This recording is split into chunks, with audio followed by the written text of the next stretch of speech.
You don't wanna blow what you want. Okay. Where's my phone? I wanna play music. I don't know why I'm not playing music, because The I'm one playing music. star review by Why is my Jeffrey dude so Lambert. fucking threatening? Guys, it's story time. Listen. Get ready. One-star review by Lambert. Jeffrey Lambert. Okay. Hell Yeah. holds no surprises for me anymore. This is a cautionary tale, and unlike most of the other reviews on this product, this is a true story, and its authenticity can be qualified by a small news item that appeared in the Toronto Star's local news section during the month of April in 2013. I'm not even going to try to read that word. I would consider myself a prudent man, not given to bouts of outspokenness or craving attention, and certainly not one to rock the boat. On any given day, I can be found reading a crime novel on a park bench in the middle of the city, soaking in the opulence of nature while nibbling on my tuna fish sandwiches and fending off the voracious gulls and squirrels that threaten to spoil my repose. This is me, law-abiding and introspective, which is why it came as a shock to me to find myself incarcerated because of the devil's confectionery, Satan's sweetmeat, Lucifer's lozenges, the horror that is known as Haribo sugar-free gummy bears. So fucking sad. Just wait. There's more. I'll set the scene. It was late winter, early spring. It was late winter slash early spring in Toronto, and the city had just been digging itself out from a late season snowstorm. I was heading to Pearson International Airport for a red-eye flight to Amsterdam in order to give the Dutch arm of our company some training on the Hey, new let's software go get these guys. that What had the been fuck installed. is It's story Yeah, time. come on. It's story time, guys. Let's go get the rivals, though. No, And we it's can story start time. Yeah, it's story time. Shut. Okay, so where was I? To give the Dutch arm of our Wait. company some training on the new software that had been installed. I'm deliberately being vague to prevent my place of work from being linked in any way to the incident that occurred. I had just finished packing, checked the time, and found I was running late. My flight was at 7:10 p.m. and it was now almost 5 p.m.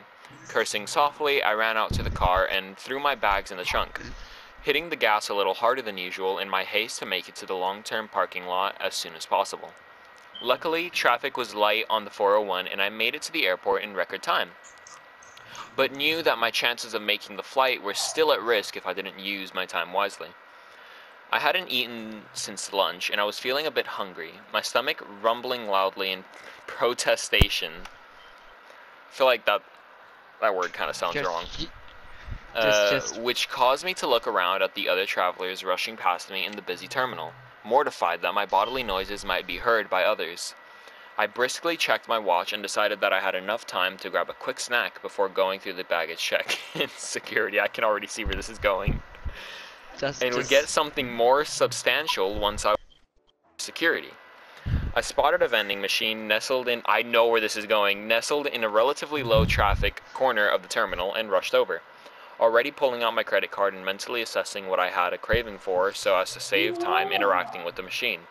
My eyes scanned the colorful array of confection quickly, coming to rest on a tantalizing rainbow-colored bag of gummy bears with the simple white and red logo, Haribo, emblazoned across the bag, in what appeared to be a slightly tweaked Helvetica rounded font.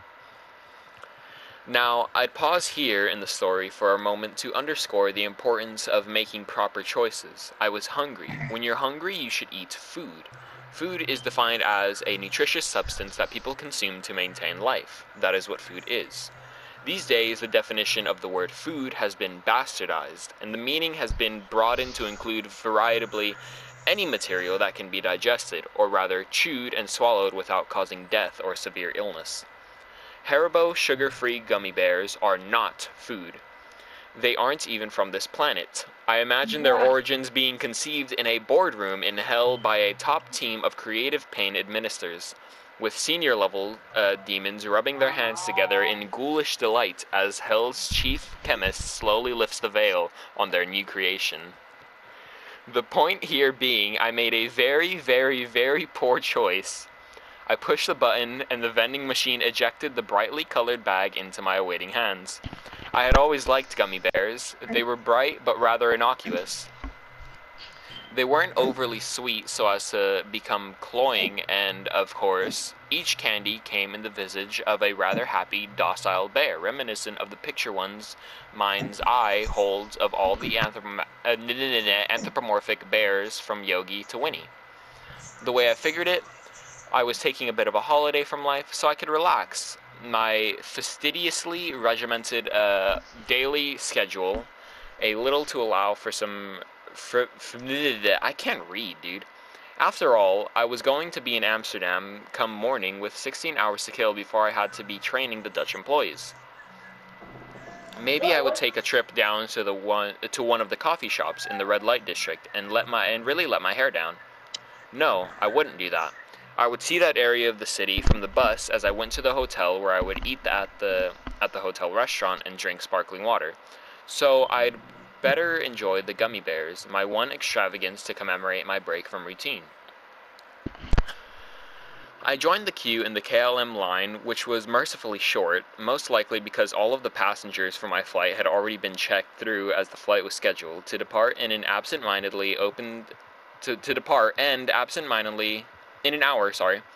I checked my watch again, frowned, and absent-mindedly opened the bag of Haribo sugar-free gummy bears and began to munch on them as the line slowly advanced. To be fair, they tasted fine, just like every other manufacturer's brand of the colorful candy. And they were sugar-free to boot. This is what made the whole incident that followed so baffling. If they had tasted off or different, I most likely wouldn't have continued to shovel them into my mouth absent-mindedly while daydreaming about what I would order to eat from room service in my hotel in Amsterdam. As I gave the attendant my e-ticket and she weighed my bags, the first of the pains began in my stomach. I thought nothing of it at first, chalking it up to the fact that I need something more substantial than gummy worms to tackle my hunger. But over the course of the next 5 minutes, the shooting pain began to come in more rapid succession. At this point, I had my boarding pass printed and rubbing my stomach a little. I proceeded to... I just pressed triangle. I pressed triangle. I'm sorry. He's not sorry. Alright, continue reading. Recess. Okay. Where is it? Oh fuck, he pulled out a shotgun. Blah blah blah. At this point, I had my boarding pass printed and rubbing my stomach a little. I proceeded to security. I briefly entertained the thought of trying to find a restroom before going through security. But at that point, my discomfort was manageable, and I didn't think it was going to get any worse. Certainly not within the amount of time it would take to clear security. I joined the line and started fishing for my passport to present to the agent checking tickets. I felt a thin sheen of sweat break out from my forehead, and underarms, and my features flushed for a moment as a wave of heat washed over me. I didn't pay it much heed, as going through security always caused me great anxiety, and I chalked it up to pre-flight jitters. It was only as I stood face to face with the agent and handed her my passport and ticket that I had a glimpse of the agony that was about to begin. It felt like time rippled for a moment, as if my consciousness buckled, so intense was the pain that fired through my bowels. I grimaced spastically and emitted a low moan and felt myself take an involuntary step sideways. Stars shot through my head briefly, and my vision blurred and then snapped back into focus. The agent was staring at me with slight consternation, something like that, and asked me if I was alright. I pulled myself together, stood up straight, and declared that I was fine, mortified that I had a lapse of decorum not only in public, but at the security clearance in an airport. As I fumbled off my belt to go through the metal detector, the pain in my stomach increased, and I practically had to sit on the floor to take my shoes off. Terrified of what would happen if I bent at the middle to do it, it was becoming increasingly more evident that this wasn't just a stomachache. No, this was something much worse. As a child, I had a bout of diarrhea after a trip to Mexico with my family. Family. I remember the feeling of nausea that swept through me before my child self had surrendered to the gas pains and parked myself on the toilet for an hour, shitting until I felt like I didn't have any bones left. And that was how I was feeling now, with several key differences. The pain was worse. The sense of an impending bowel movement was so formidable. It gave me temporary amnesia, and it took all of my willpower, all of it, to clench my butt cheeks together to prevent my sphincter from exploding. A sudden shock of pain racked my body, and I half wondered if I was going to give birth to a Tasmanian devil. The crazy fever-induced image of said cartoon animal chasing Bugs Bunny through the splashy volcanic shit kettle that was my stomach caused me to elicit a short maniacal bark of laughter as I approached the metal detector. A wild, distant look in my eyes. Sweat now beginning to pour off of me like a long-distance runner in Kenya. The security agent on the other side of the detector shot a quick glance over to her coworker, who narrowed his eyes and made a subtle movement towards his holster. My breathing became uneven as I entered the metal detector, and I realized with... Did somebody shoot me? Motherfucker. Anyway. Where was I? I realized, blah, blah, blah, blah, blah. I realized with alarm that I had taken off my socks without even registering it, and one of my shirt tails was untucked at the front. I held my breath, my eyes bulging dangerously from my head as the machine scanned me. As I shakily moved forward towards the agent for a pat down, my stomach began to elicit sounds that can only be described as otherworldly. It started off as sort of bubbling sound heard from afar and grew in pitch and intensity at an alarming rate. My jaw dropped in shock as what I can only describe as the sound of an agonized wailing alley cat in heat, with a persistent Doppler effect added to its voice emitted from some nether region of my intestines. The officer's eyes widened in alarm, and she kept her eyes glued to my stomach as she thoroughly patted me down. As she reached my shins, I felt my innards suddenly expand and vomit towards my rectum. Oh, it hasn't even gotten good yet. You guys are at the good part, yeah. I've heard this before, dude. That's great. I've heard it. With cat-like reflexes, I squeezed my sphincter shut, and what seemed like nanoseconds to spare, and I knew that if I didn't get the bathroom immediately, I would shit myself. With a Herculean effort and all of my strength that I could muster, I forced my butt cheeks together, knowing that one false move would open the floodgates.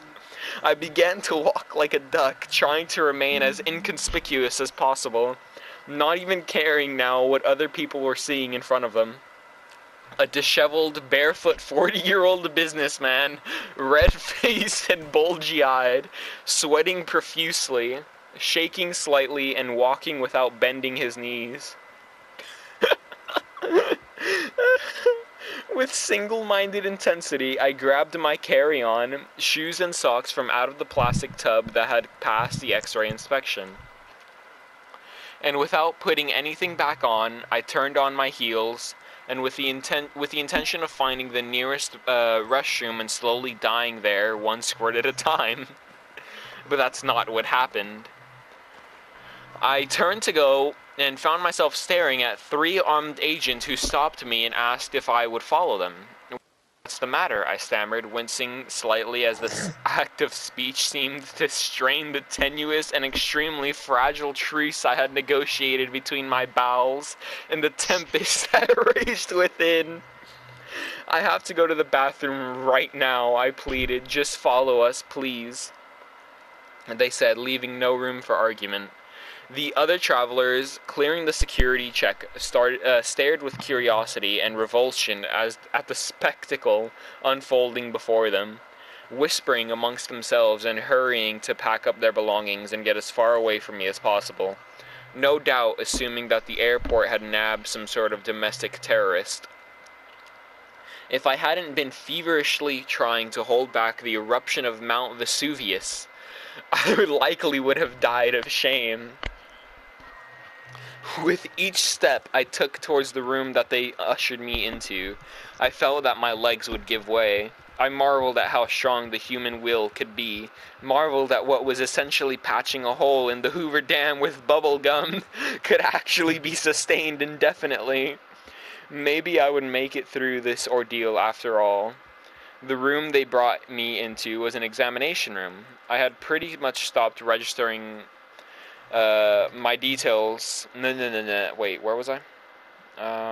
I pretty much stopped registering details of my environment as my consciousness closed off all but the absolutely necessary functions. Breathing ability to walk, but I snapped back to reality when I heard the snap of rubber. The slow dawning of realization poked through my agony and stoic resolve as I turned to face an Asian donning rubber gloves. Sir, we are going to perform a cavity search on you. A young, fresh-faced agent stated in a firm but emotionless voice. His short-cropped blonde hair was immaculate, and for a crazy moment I wondered if he was an actor, and this was all some sort of elaborate practical joke done to amuse bored kids watching YouTube. He must have taken my tortured silence for resistance because he looked at me sharply and said, "Lower your pants and underwear, please," and faced the desk. Panic started to grip me in its icy grasp, and the sudden adrenaline threatened to destroy my sphincter's bulwarks and rend my anus in two.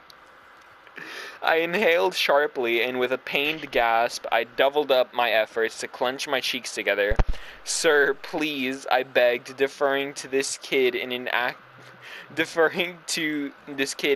of desperation. "I have to go to the bathroom. You can follow me into the stall if you need, but I had some Haribo sugar-free gummy bears, and now I feel like..." But they had stopped listening and smirked at each other. Two of the other agents, a tall, dark-haired female and a shorter, balding fat man, looked away from me, and I could see them shaking a little as they stifled their laughs. "Sir, face the wall, put your hands on the desk, and spread your cheeks." The young agent stated, a lopsided grin on his face, but I began to protest, and then a fresh shock of pain forced me to stop and lean on the table for support as an ungodly howling rose from my stomach. Something between the dying moans of a woolly mammoth and the sound of a... Oh fuck, I died. And the sound of a bubble wrap popping underwater. I exhaled shakily, and my focus began to narrow as I rallied for the final battle, shaking uncontrollably and sweat literally raining down onto the tabletop in from me. I turned to face the wall and heard a meek, childlike voice pleading from somewhere in the room. "Please," it said, and then again, "Please." From somewhere within me, my mind recognized that this sound had issued from me, although my consciousness had now begun to separate from my body, and I held my breath and prayed to God for strength. "He probably has some heroin or something up there that opened up," the female guard said, as a part of me that hadn't escaped into the ether yet acknowledged that she was behind me to my left. "Probably high as a kite. Look at him," she said. The shorter guard agreed with a snort off to my right. "Spread your cheeks," the young agent said, his voice directly behind me and lower than the other two, and "bend over. Please God, please God, please God, please God," I whispered in a desperate, maniacal mantra, not even aware of my surroundings anymore. I felt like I was lost in an opium fog, and with half-snatched images and sounds filtering through to create a nonsensical version of reality. Another volley of pain tore through me, and I involuntarily leaned forward over the desk, my focus completely narrowed now to a spot on the wall 2 feet in front of me.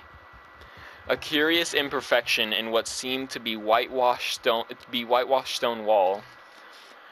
It was a dark blotch about 5 millimeters long and shaped like a smiling bear, a yellow dancing bear, no, a green bear, no, red. It was all the colors of the rainbow. My God, it was beautiful.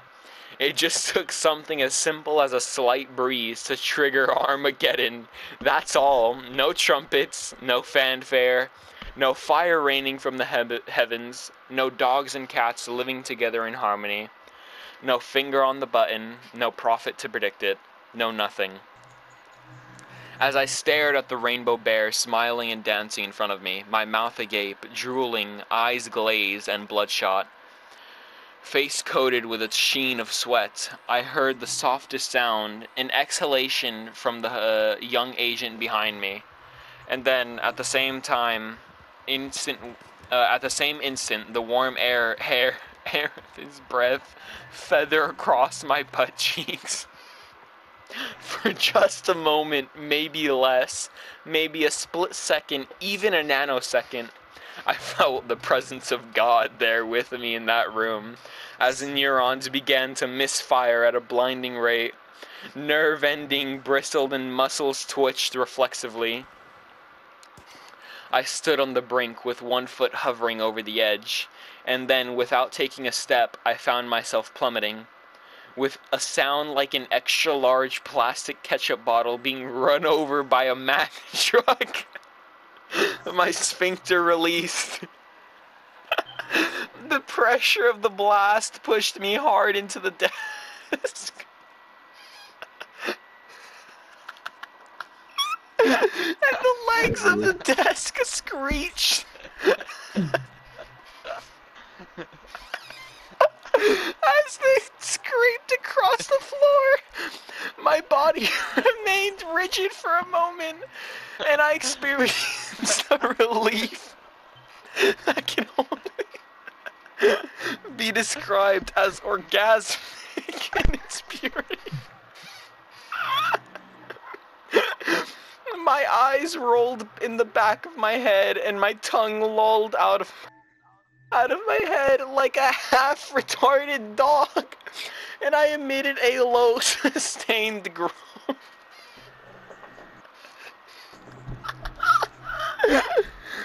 That grew in pitch. Oh, fuck. Okay, wait, I lost where I was. As the filthy torrent pushed its way out of my body, tremors racked my body, and I must have looked like a fish out of water with an endless stream of shit firing out of its ass. Other sounds and sensations starting to filter in now. As my consciousness began to materialize. Oh, it hurts once more. The muffled scream of a dungeon filled with prisoners.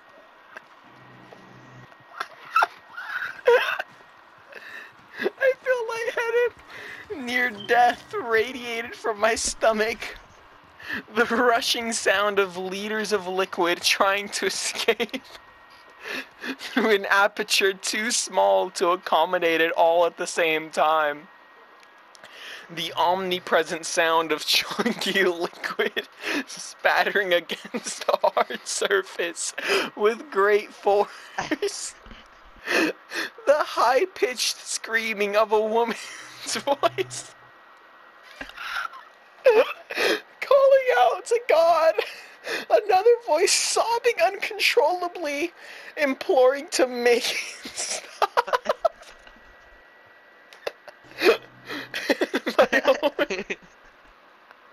And my own ecstatic monotone wail. When my ordeal had eventually run its course, I'm in tears. When my ordeal had eventually run its course, I was left panting for breath and wobbly-legged, half crying, half laughing with relief, barely lucid, and feeling as if I had birthed an elephant.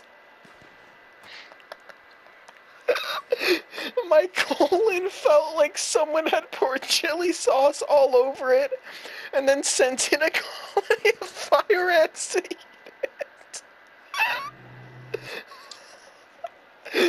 Is it Through done my now? sobs, Are you I heard the sound of dripping, like when the sprinklers are eventually turned off after an office fire, or after a thunderstorm when the willow that overhangs a pond continues to rain down long after the sky has stopped.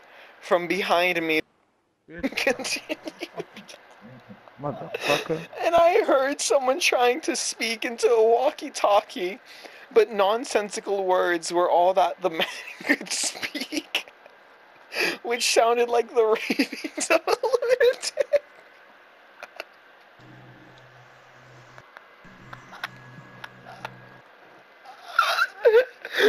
I can't breathe. Alright, now can we get into a fucking... He's not even done. I'm not it's done. not done. How long is this? With great I've read this relief. before. God, my With man great went relief. into full detail. Shut up, shut up. With This great is relief, full-on I detail, slowly Mikey. pulled myself off the table, legs trembling. The images, dude, that's what's killing me right now. My stomach eliciting one last sound. A loud, prolonged gas, bubbling that eerily resembled a pig orgasm. I slowly turned my head to survey the devastation, and in that instant, if I had had a pencil or some other sharp object, I probably would have gouged my eyes out in revulsion. And the smell was enough to drive a man insane. It was a stench of rotting potatoes mixed with sulfur and ammonia, cooked in a broth of chicken feces and left to age for 2 weeks in a yeasty stew at the bottom of a French outhouse. What is that detail? Now? After half a whiff of this ghoulish brine, I immediately stopped breathing through my nose, but the taste was to remain in the back of my throat for months to come. The young agent had taken the brunt of the foul witch's brew, and at first I couldn't process what I was seeing. I thought somehow the young blonde kid had been spirited away and replaced by a brown golem.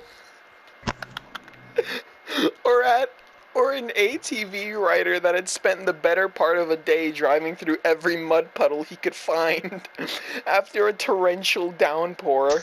With some degree of compartmentalization, I came to understand that for some unfathomable reason, this kid hadn't moved. Or hadn't been able to move through the entire fecal deluge. He had weathered the entire assault. He had weathered the entire assault head on, like some sort of hero from Greek mythology. I had given this poor schmuck a one-man shit bukkake.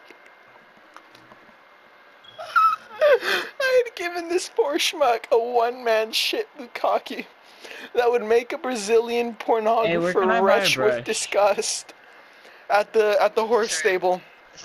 Okay. Thank you. Oh fuck. And he was still in the same position. He must have been from the moment of first impact. I tried to comprehend what he must be going through psychologically, but it became evident very quickly that he had become very broken, no doubt forced so deeply within himself once the fire hose has been turned on.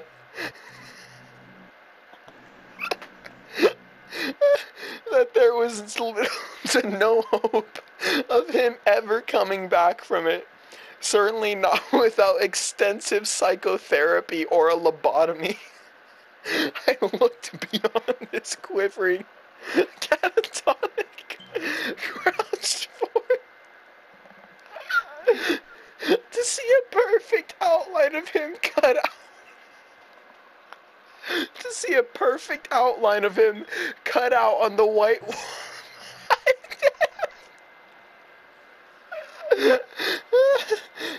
Either side filled with a dripping, opaque layer of alternately pulpy and runny fecal stew. What the fuck?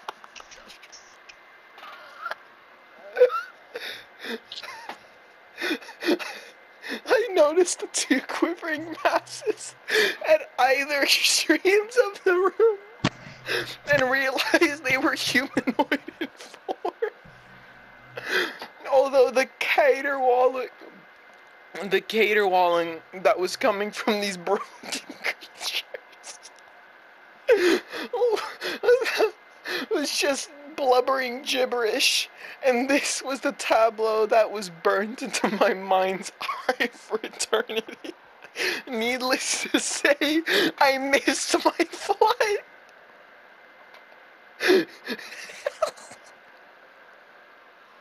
In fact, the next week is a blur. I have vague recollections of an army of hazmat-clad figures looming through the brown landscape of the soiler. The slopping sounds of rubber boots squelching in puddles of fetid detritus, uncontrollable wailing and animal-like sounds issued from the mouths of creatures that had been traumatized beyond their capacity. Nate, how do I check my level? Am I rank? Left on D-pad. Left on the D-pad. You fucking done yet? For Alright, being put back together, the complete loss of sensation from my waist down as I was rolled through the room on a waterproof gurney.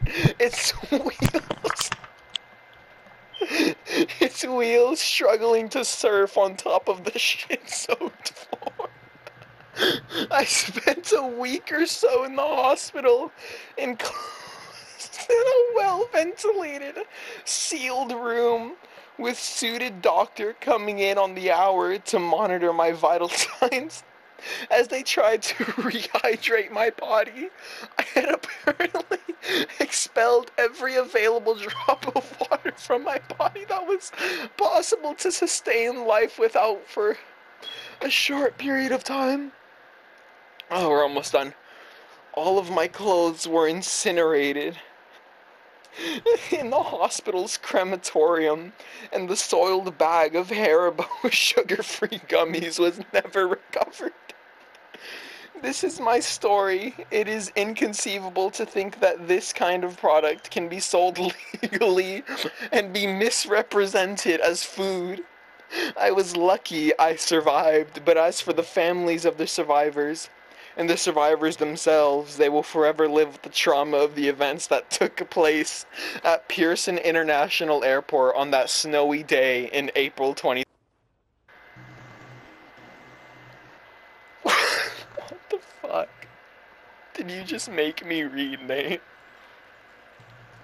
Honestly, I think it was worth. I'm eating some assorted biscuits. Bro, that was the best reading. Oh fuck, that killed me.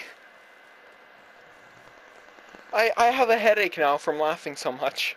I'm in tears. Fuck me.